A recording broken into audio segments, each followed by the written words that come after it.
Hey there, welcome to episode 81 of the Cafe Genius Impresarios audio program. I'm your host, Dan Hugo, and I'm fixing one thing in my notes here. We are recording this late at night, unusually late. It's 11 p.m., as in 11 minutes after 10 p.m. on Friday, September 13th, 2024. Today we are going to speak about Vegas ideation. Hopefully that's giving you some ideas. The Cafe Genius Impresarios audio program is ideally aimed at conversations with people, individuals or teams or more, who are involved directly or maybe indirectly in the entrepreneurial innovation ecosystem of the greater Vegas area or beyond. Sometimes there are ideas that apply universally. Sometimes there are opportunities to compare and contrast different environments, geographical, communal environments. Maybe there's virtual opportunity to have a virtual ecosystem. So all of these sorts of topics. It's been a long time since I've had a guest on, a very long time actually. Ideally that will change, especially as the Cafe Genius Impresarios audio program becomes part of a kind of a larger thing that I've been working on, which I have talked about in a previous episode. So connecting the, let's just say content creators, that's a very generic term, but it is what it is. Connecting content creators, the air quotes, content creator community, with the general population, I guess, Gen Pop, of the greater Vegas area and beyond. Some people I'm sure would be curious to know what it's like to, for example, move their company or their idea. Maybe it's just them, just their one person and some idea. Let's move to Vegas. Everybody's doing it. So these are the sorts of discussions that could take place. Being discoverable is always important. If you can hear that, production by street can be fun. It can be interesting it could be useful to move to Vegas, but to know what you're getting into and so on. I may have just changed topics there. That thing really kind of distracted me. Anyway, having these discussions and conversations will ultimately, I hope, add some value to those who have ideas, who have inspiration, who have a desire to be entrepreneurial and or innovative. They're two great tastes that go great together. Here in the greater Vegas ecosystem. I use the term ecosystem, and this is not uncommon at all, to cover the sort of just like a biological ecosystem. There are plants and animals, there are nutrients in the soil, there's sunlight, there's rain, water. There are all the things that make life possible in an ecosystem. Similarly, making a startup scene, an innovation culture possible in an ecosystem that lacks the fundamentals, the necessary or essential ingredients, can be a real challenge. Can't grow a redwood in the Sahara. Different ecosystems. So, on that note, another solo episode, of course, but that's okay. You're totally fine with that. The episode description, hopefully wherever you found this audio program, will include show notes. I'm fixing two more things in my notes, pardon me. We'll include the show notes and the links for today's episode. I actually only have the two usual self-promotion links because this Vegas Ideation episode is some reflection and my own ideas on ideation. I will say now, I'm not focused on it too much, but I'm also the managing director of the Innovate for Vegas Foundation. We do ideation and innovation and implementation. So it's something I've talked about quite a bit there and on this audio program as well. So I won't dwell on that too much, but it is always front of mind. Let's get on with it. So the summary of today's episode: ideation is known by a few names, from brainstorming to daydreaming to spitballing, and there are many more. And there's not enough of that in the greater Vegas entrepreneurial innovation ecosystem, my opinion. The question is whether this is something to take note of and even endeavor to change, as in take note of, as in, should we be concerned about this? Is that something to talk about? I hope it is. And then should we take some sort of action? And that's always the question, isn't it? Somebody else should fix that or change that. The links for today's episode, the usual to buymeacoffee.com/Dan Hugo, Ko-fi.com, ko-fi.com/Dan Hugo. I use these to get the word out about my audio programs and other projects. You are under no obligation to spend any money at either of these. The Buy Me a Coffee, production by Street, the Buy Me a Coffee site has a profile page, so you're not limited to links. So it's a little bit more than a link tree, and then it has some other, community building features, if you like. Bottom line, though, you are more than welcome to contribute money through either of these channels if you so desire, but you are not obligated. Any such funds do go toward the purchase of coffee beans or coffee-related accoutrements. So there you go.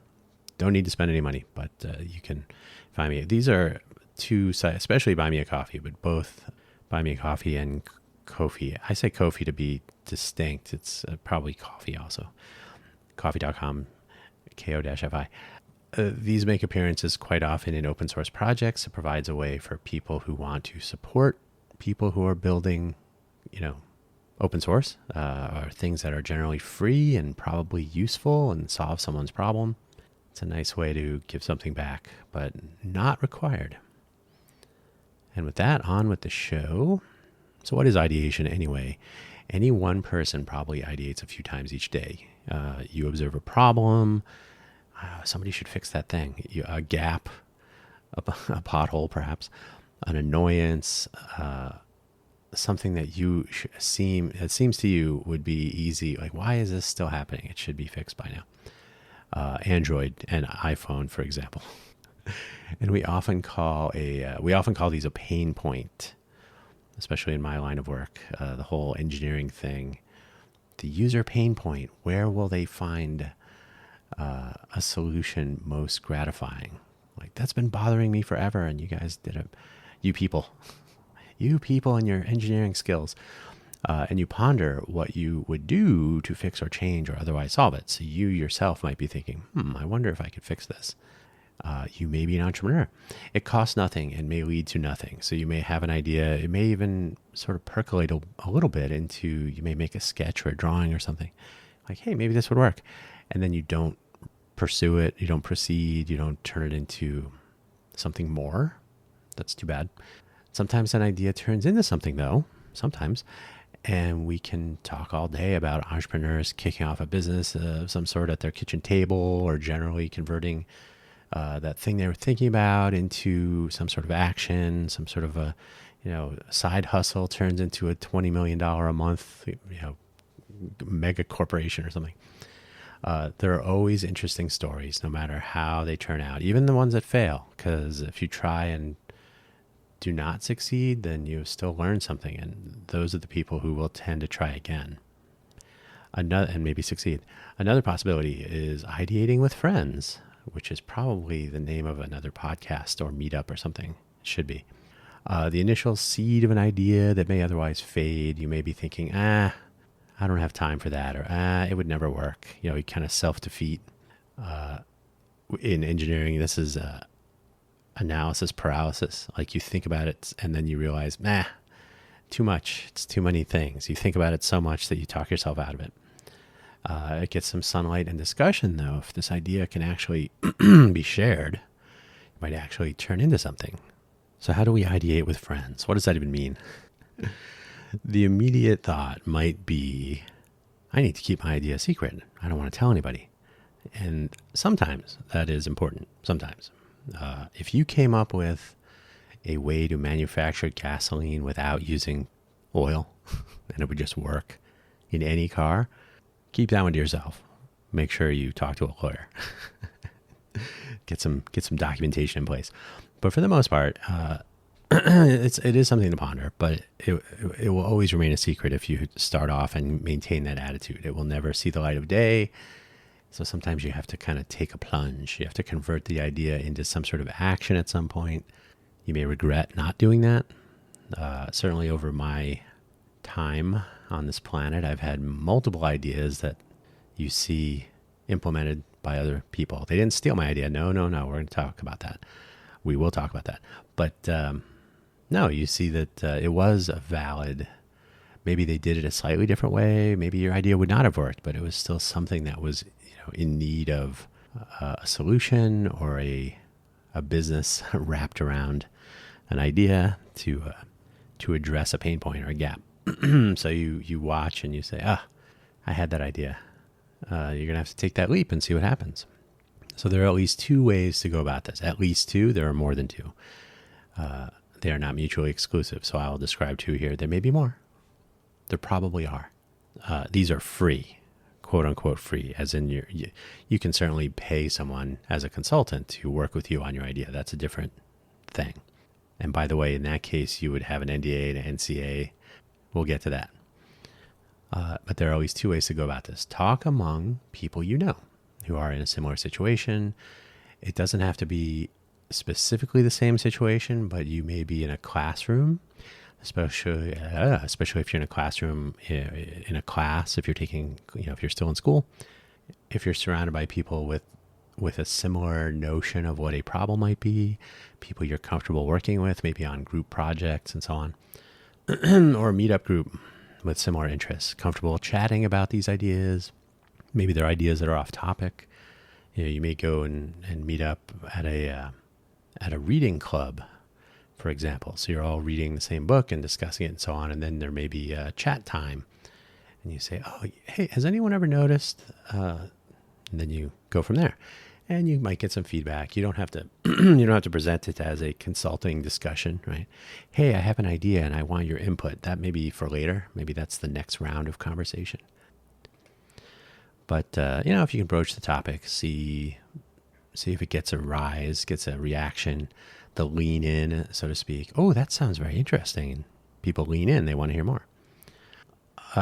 So anybody you're comfortable chatting with, in general, maybe a coffee shop gang, people that you run into at your local coffee shop or other. You see the same people. Hey, I was thinking about this the other day, and you get a little feedback. And ideally, some people that you're acquainted with in some way in this version, including family and friends. Be careful of coworkers if you are employed, if you are working for someone. Talking to coworkers about your idea at work may have implications that we'll talk about briefly. I am not an attorney. I will remind people of that again, perhaps. If I forget, you remember for me. I am not an attorney. This is not legal advice. I'm merely planting some seeds of pondering. We are ideating about ideating. So things to think about, not advice. But yeah, bringing your ideas to your workplace in general can lead to problems when it comes to IP ownership claims and whatnot. I've seen this happen. I've seen even best intentions on both sides. When corporate counsel gets wind of it, they say, "Hey, wait a minute! You can't. You got to claim ownership. That person was on the clock when they were working on this." It can go poorly, and it can be very frustrating and worse. So my non-legal advice, but my advice about ideas in general: keep it outside work. Keep your work at work. Keep your own ideas outside. Oh, more production by a street. Busy night. The other side of this coin, perhaps, seek out a group of people who specifically engage in ideation discussion. Maybe call it Ideate with Friends. Maybe an inventor group or a gathering of people focused on the problem at hand. It may be people meeting to discuss the unsafe intersection or the habitat encroachment. Hey, there's more coyotes in my neighborhood. Maybe it's neighborhood crime. Maybe it's drag racers coming through your neighborhood, right? So you all have some sort of an interest. You may not know everyone in the room or in the gathering, but you all have a sort of a similar focus and a similar intent. Maybe not the same level of creativity. Maybe not everyone there has come with an idea. Maybe at an inventor group, you have a room full of people who have brought ideas or working on ideas. Maybe not the same as yours, probably not the same as yours. But these are groups of people that you may not know.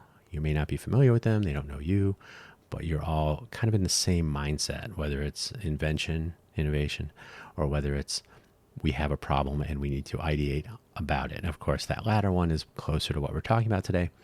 But either way, people who are motivated to talk about, discuss, and ideate, and that's what you're here for.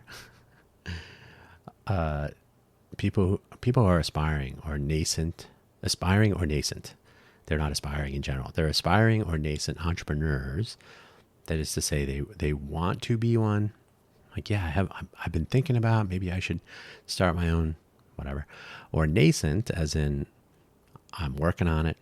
I'm about to reach some milestone, right? They're in the same boat you're in, perhaps.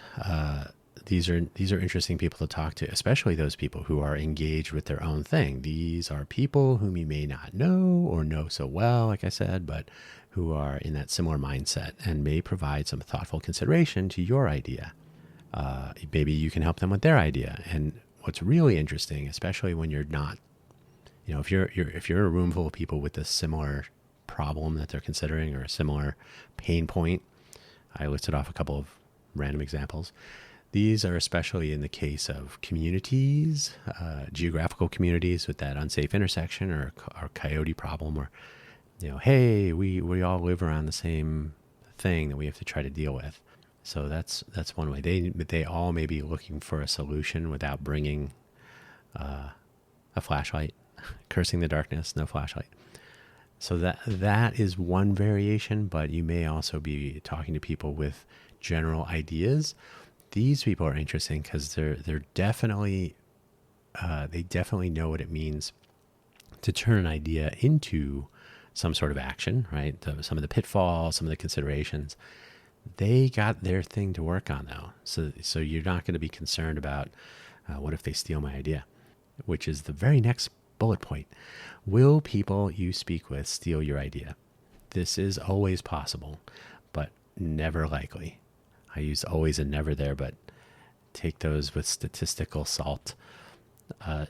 Again, if you have an idea for replacing gasoline so that you don't need petroleum, but you can use it in the same cars that use gasoline, don't talk about that one. But your idea in general, probably unique, but probably not. The thing about uniqueness is general, like to the casual observer, I've heard about this, or I've heard someone else working on this. Well, there should only be one hamburger place if that's true. So there are always variations on a theme.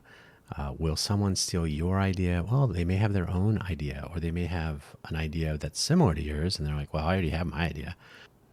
By the way, those are potential partners down the road. If you propose a complete solution to a room full of people, and it's a room full of people who could implement it, perhaps there are people that are literally trolling for ideas, right?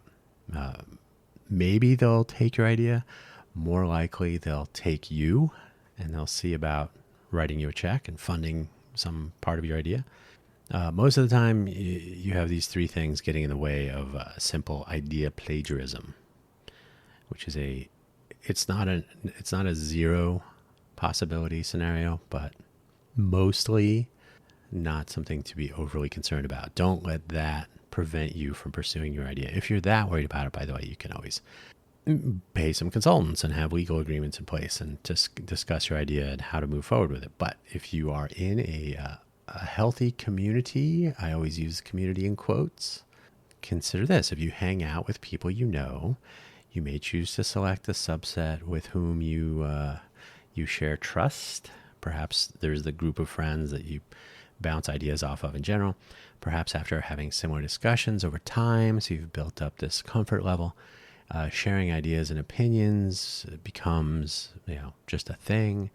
I mentioned the coffee shop gang, or just anyone you bounce ideas off of. This is a soft item in this list, but it's a consideration. So it's just sort of like work with what's around you, work with the characters and the people and the setting that you already have access to. If you are speaking with people with ideas of their own, the likelihood that one of these people will drop their own idea and steal yours is actually small. try doing that yourself. Try going through this thought experiment for yourself. Would you drop your idea that you have been pondering with your insights, your experience, maybe even some passion, to steal an idea you heard about a few minutes for a few minutes?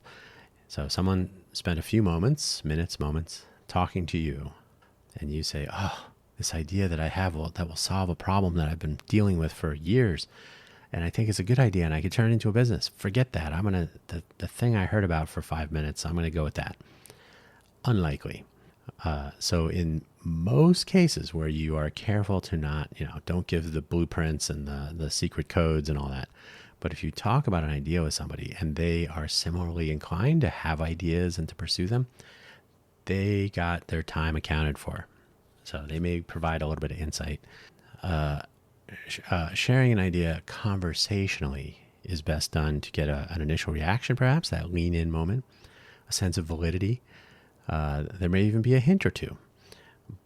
For the very same reason you don't want someone to steal your idea, that someone you're talking to, may not want you to steal their feedback. If they make your idea better, should they get some credit? Probably. Usually, yes. So that's another reason that the other people in the room might be a little bit cagey. So they don't want to give away what they know. You don't want to give away what you know. So if everybody in the room is similarly sort of, I don't want to say suspicious, but conscientious about what their own ideas could be, you're probably okay. So find those people, and they don't have a sign usually. Maybe there is a sign. A tattoo. I am an ideator. But yeah, you will come to know a certain comfort level, and you can see what other people are doing. People who are open about sharing their ideas are probably okay with hearing yours, because they've already told you, they've already shown you where their mind is at. Like, I'm all about ideas and turning them into action, and I have things going on. I tend to be like that. So I'm fine if you tell me your idea. The friend DA, if you've heard that one. It's not a legally binding document. It is a meeting of the minds of sort. I don't take people's ideas. There has been one occasion here in Vegas where a sincere interest in helping someone with their idea, a sincere interest enough that there were three of us that had formed a nonprofit entity to pursue a few ideas. Let's just say an accusation was made, and the third person in the group said, "Is that an accusation that we're trying to steal this idea?" And I said, "It sure sounded like it." That just doesn't fly. That's where the mic drops, the conversation ends very abruptly. So if you are surrounded by people who share ideas, and some people will call it a safe space, hopefully you will not break that by pointing such fingers. People who share ideas and invite conversation and discussion and invite others to share their ideas will 99.999% of the time be doing it for the good of all. These are the sorts of things that elevate, once again, quoted, communities. People that can share ideas will find benefit either for their own ideas or in a more richly innovative gathering of people that grows in number and intensity. So yeah, hang out with people who do the thing that you want to do, that is sharing ideas and talking about them. They won't steal your ideas. That is not a legal guarantee, by the way. But speaking of non-disclosure and non-compete, the NDA, the non-disclosure agreement, and the non-compete agreement. And a reminder, once again, I am not an attorney, so I've certainly been involved in working for other people on a contract or consulting or even as a full-time employee basis. There's almost always a non-compete. You're not allowed to leave here and do the same thing. That is obvious, and yet sometimes not obvious. The non-disclosure agreement, you're not allowed to tell people what we talked about. Those are trickier. A non-disclosure agreement is often one of those things granted magical powers, like, oh, you signed the NDA, you're good. And they do come in handy sometimes to prevent people speaking to others about your idea that you discuss and whatnot. Usually when you hire an employee or a consultant, or have a contractor, contract employees, if you will, they're not technically employees, but there will be some sort of a non-disclosure agreement. You're not allowed to talk about the projects you're working on while you're here, trade secrets and other such things. This is in place either immediately upon commencing work, or perhaps during discussions about commencing work or discussing ideas. There's obviously a implied non-disclosure agreement that is it's implied as a non-disclosure agreement. It is explicitly the attorney-client privilege, for example. So confidentiality between attorney and client is automatic. So the NDA, similar notion, like when you agree to it. So you don't automatically agree to an NDA if you go and, by the way, if you ever go in for a job interview and they ask you to sign an NDA, that's a little bit tricky. Definitely read that one over. If they offer to have you sign a non-compete agreement, definitely just get up and leave. Don't do that. Not legal advice. Just think about that one. So they come in handy. They prevent people speaking to others. They may prevent people sharing your ideas. The non-compete is often for when you are not an employee or otherwise engaged. So when you leave the company, or if you're a contractor or consultant, you may be working on multiple projects, and sometimes they may intersect, and there will be a need to disclose these other relationships. If you have any inventions or inventions you're in the midst of developing, usually those are a part of it. It can get kind of hairy, to be honest.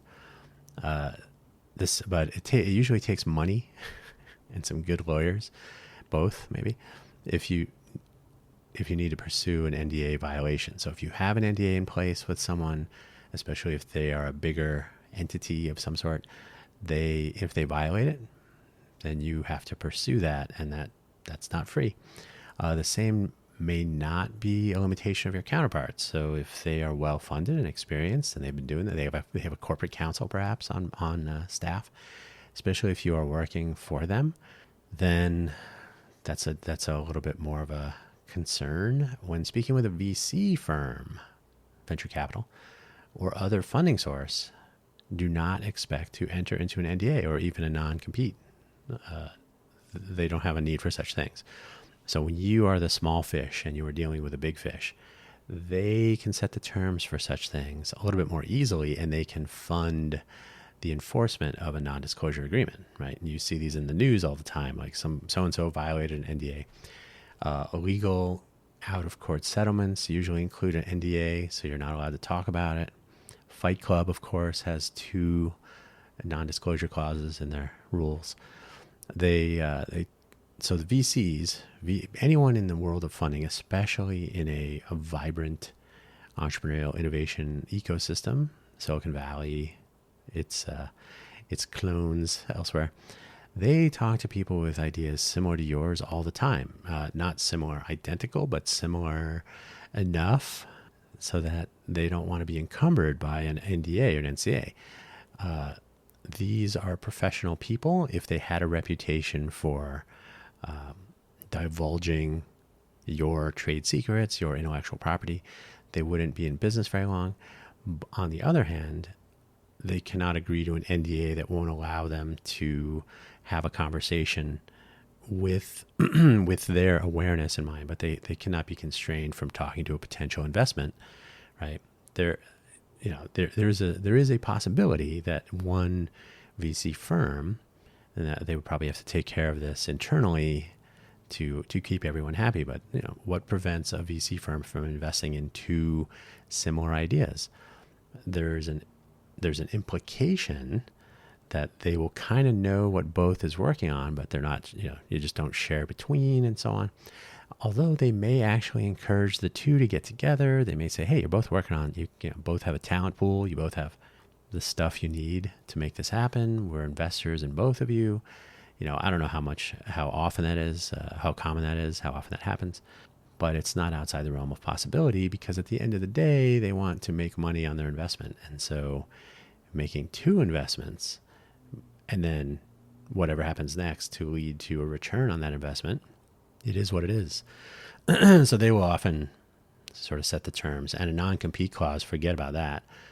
Uh, you're not allowed to invest in anyone doing what we're doing. Well, you can take this and have a nice day.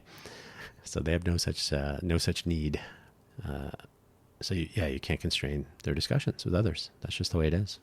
And similarly, they can't constrain your conversations with their competitors. The VC space, I think, is a different animal when it comes to competition. Who knows? But either way, NDAs and NCAs, these are these are things to be concerned about, but not to hang your hat on too much in the early ideation stage, which is where we are right now. The non-compete, though, is a bit more tricky and can be problematic if you are an employee of someone or some company. Maybe you're a contractor. Maybe you were hired to do some exploration of an idea for someone. Hey, you know something about this. Can you help me work on this? And I'll pay you for your time. You're going to enter into some sort of NDA and probably a non-compete. I mean, definitely a non-compete. Probably both. The non-compete will be a part of your agreement, the agreement you have with this person. So there will be a non-compete clause or two or however many. So it's more common or more commonplace to find non-competes as part of a employment agreement, a consulting agreement, etc. So it's just part of it. But you can have a separate non-compete agreement. So something to be aware of. This, if it's part of a larger agreement, just be aware of it. It will sometimes be invalidated. So sometimes a non-compete clause will not apply to what you're actually doing. That is called competition. They usually time out. So it'll be, you can't work on a similar product or for one of our competitors for 6 months, for a year. If the non-compete is too long, then it can be challenged as being basically debilitating. Like, you cannot prevent me from earning a living, and this is my area of expertise. So you can't just blackball me from my entire industry for your sake. So they can be challenged. They can also be a big pain. So just keep that in mind. Be aware of always read everything. And always get it in writing, by the way. Yeah. Verbal agreements are worth the paper they're printed on, as every attorney anywhere will tell you. And I am not an attorney, but I'm still telling you. There is an upside to these two scary notions. If you are at the stage in your ideation journey where these are concerns, it means you're beyond mere idea and getting into what your innovation, what your idea might actually become in terms of innovation. Like, what are you actually inventing? What are you actually coming up with in a novel way? A cool idea has potential.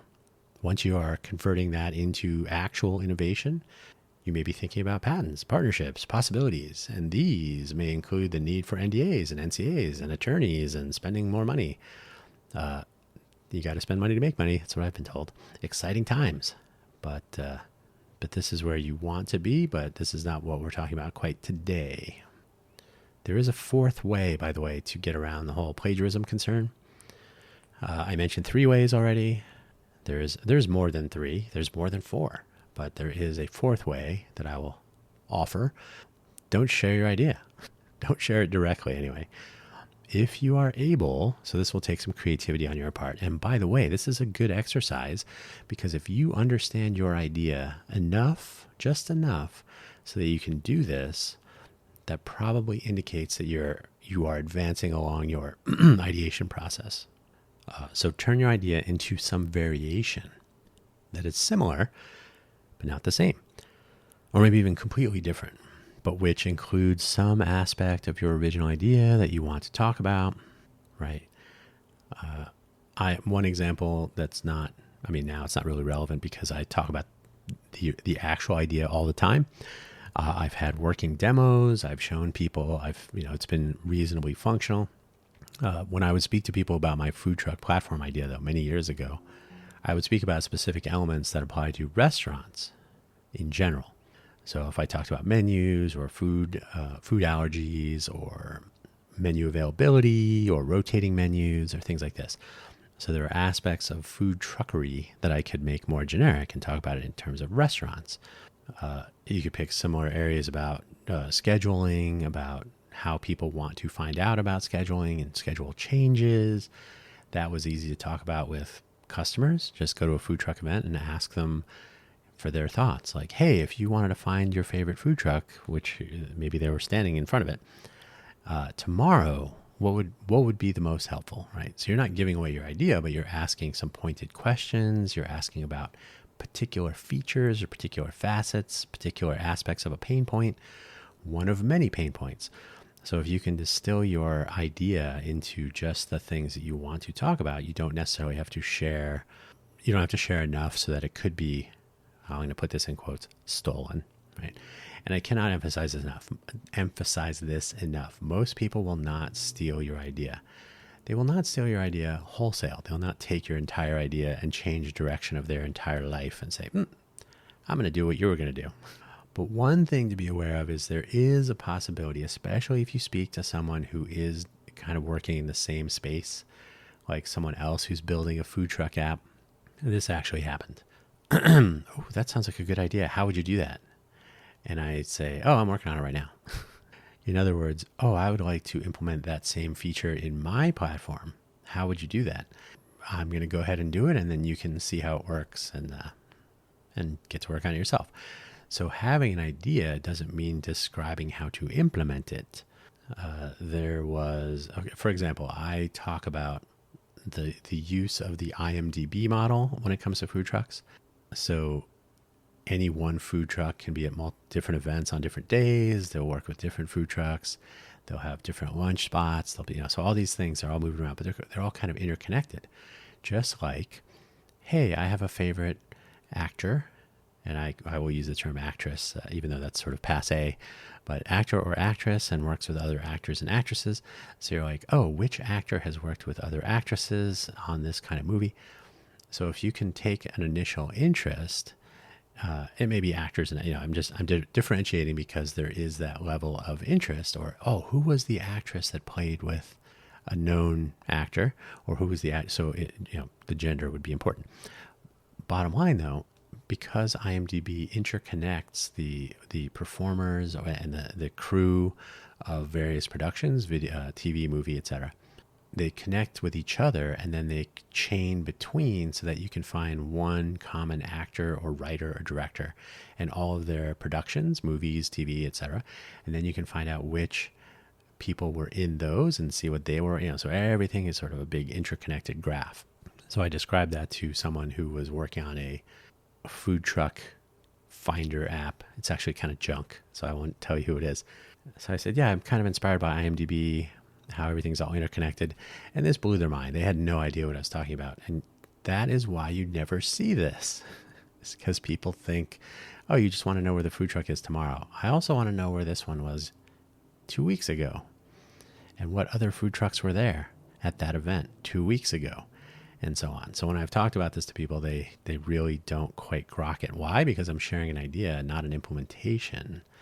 I'm not showing the source code or the design documents or even drawings or sketches. I'm just throwing an idea out. Like, would it be useful to be able to know which food trucks were at an event 2 weeks ago with your favorite food truck? And they're like, and then you say, well, suppose you wanted to know what that yellow truck was that had that. Oh yeah, that's right.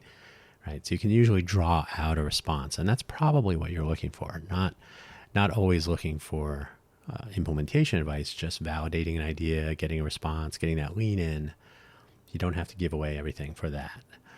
More generally, it will help in the case of your actual idea to have some experience talking about ideas in general.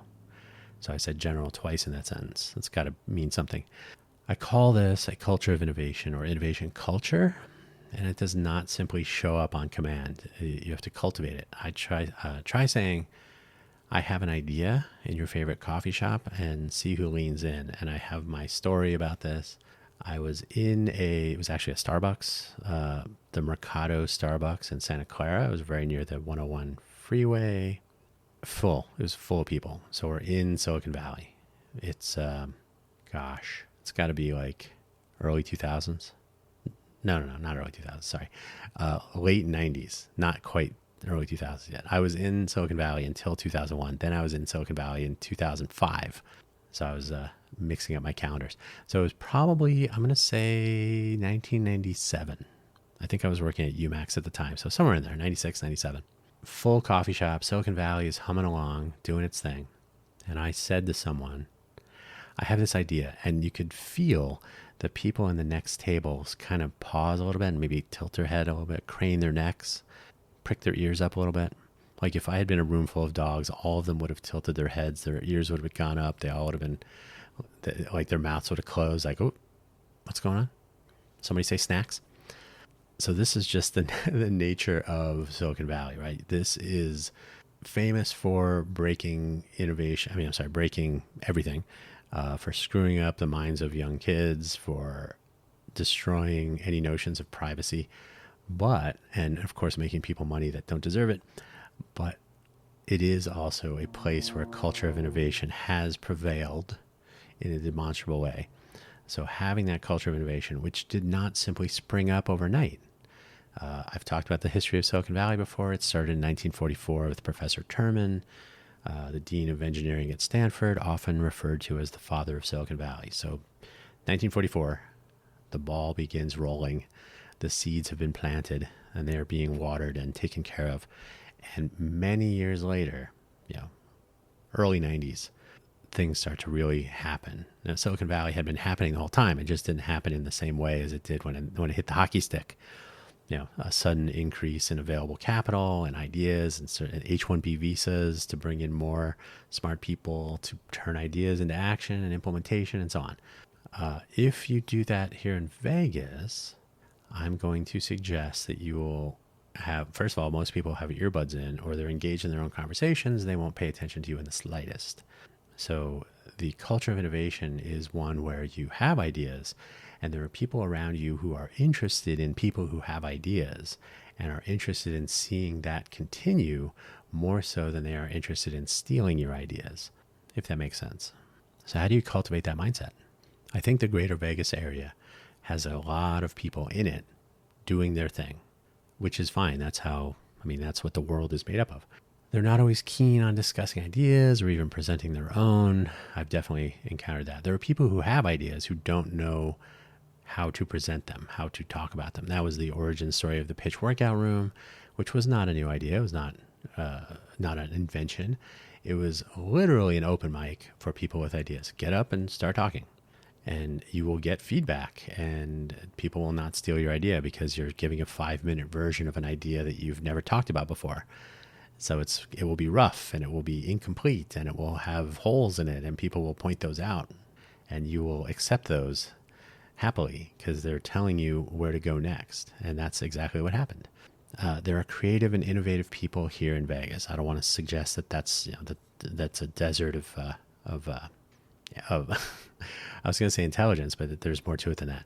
But it's not completely lacking. We're not an arid wasteland. But do they meet up? Do they find each other? Do you know if there are other people? You may walk past them every day. They may have brilliant ideas. You may have brilliant ideas. You never talk about it because you don't know about each other. Do they surround themselves with people we've talked about here who bring something to the table? They're inventors. They're seriously concerned about an issue. They may be subject matter experts about traffic, traffic safety, habitat encroachment. They may be experts in water conservation. The list goes on, right? So they may have the background for a strong discussion. They may not have a business acumen. They may actually be working, a day job. Maybe they work for the water district or the water authority, or maybe they're working in a wildlife preservation role, or the list goes on. So they may be not in a position to start a company or to turn an idea into something, but they may be in a position to talk to you about it. And you may continue that conversation to the point where they do want to leave and join up with your effort, right? So all these things happen sort of organically often. If there are more people, it's almost like herd immunity, herd ideation. If there are more people around who have the the inclination to talk about ideas, to have ideas, to pursue ideas, the more people who are around who do that, the more likely you're going to run into one. And that is something you want to catch from them. And that's something you want to pass on to others, in fact. So the notion that you can take an idea and run with it, turn it into something is kind of exciting. And it's probably healthy for, for your surroundings to have more people like that and some momentum behind that. So yeah, do they meet up? I don't think so. Not enough. I say it all the time. A lot of the cultivation needs to happen at around age 12.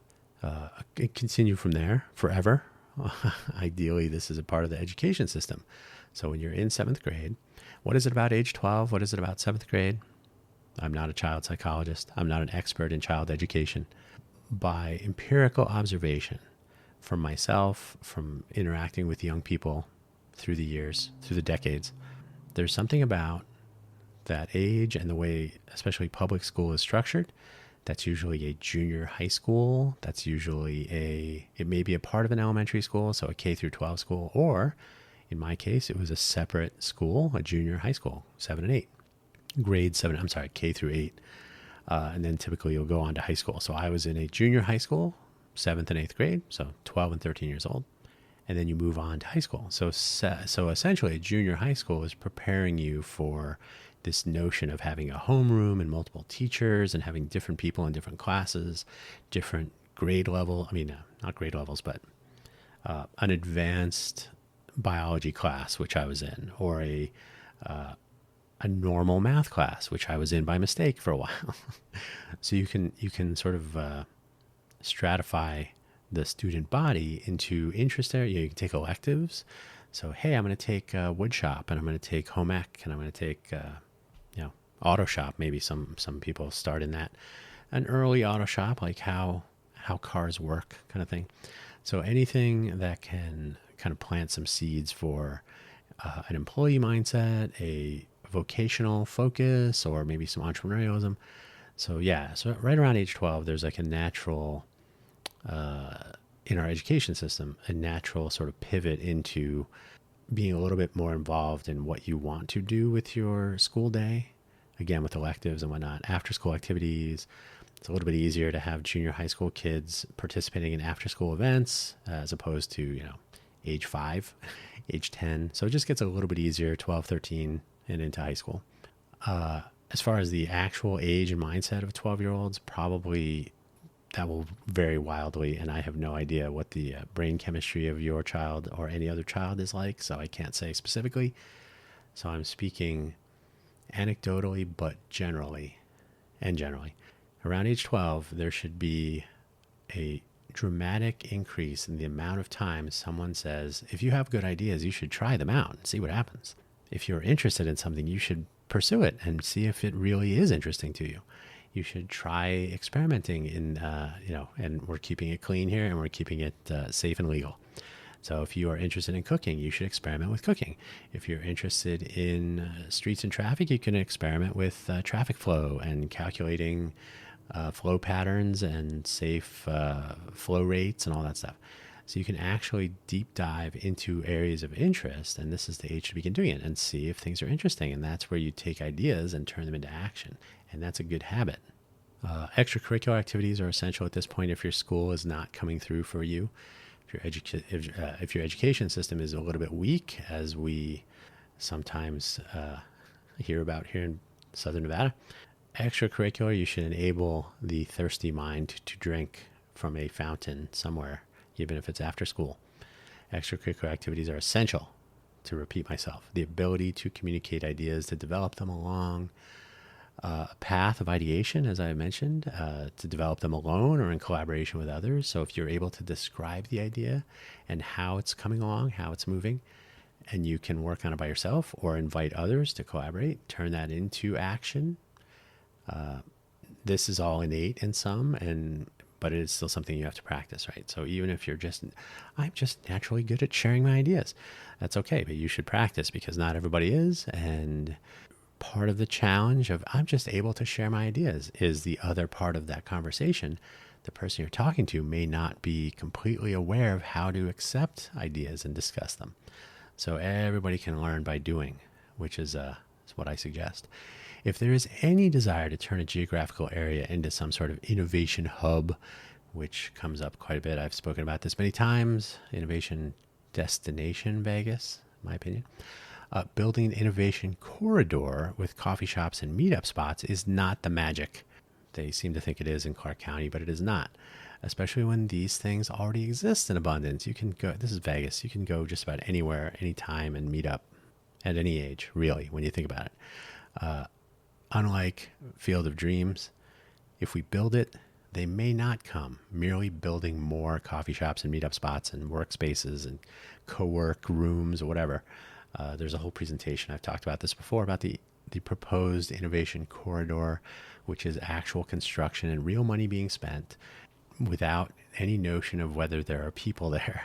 Will they come? Who knows? Cultivating the mindset is essential, and like minds will find a way. They don't need you to build a building for them. They'll meet up. They will find themselves. I mentioned earlier that some of the people in this mindset here in Vegas are not necessarily meeting up. That is probably true of older folks like myself.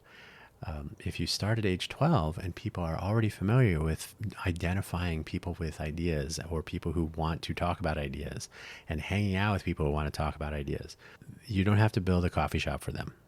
They will figure out. Now, if you build a coffee shop, they'll probably sit in it if it's a good coffee shop.